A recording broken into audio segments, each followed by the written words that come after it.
Dahil lamang dito, maraming umayaw at nagalit. Yes, mga mima. So, ano nga ba dito?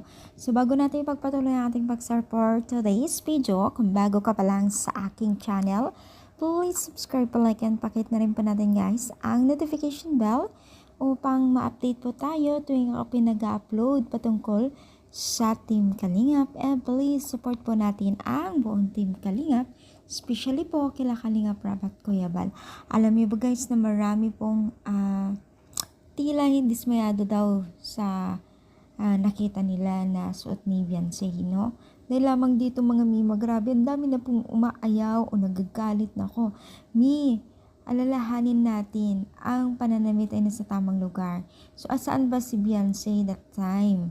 Yes, mga mima, di ba nasa beach? Alangan naman po magkumot si Beyonce. Choice niya yan. Kung pwede ka naman magsuot ng mga ganyan, tapos kung anong gusto mo, kalayaan mo, may kalayaan ng isang tao, wag natin diktahan. Lalo't pa man po ay gusto nilang ma-feel yung beach doon sa pinuntahan nila. Talagang susulitin na kahit ako naman, di ba? Susulitin mo na, magpictorial na lahat, bakit hindi na sulitin?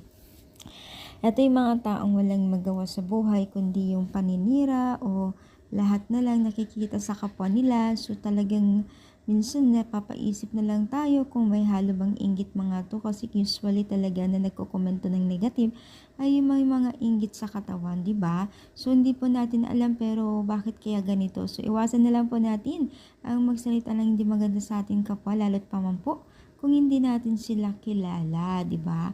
So ano yung masasabi niyo? Comment down, pa-like pa ating videos. Thank you so much and God bless.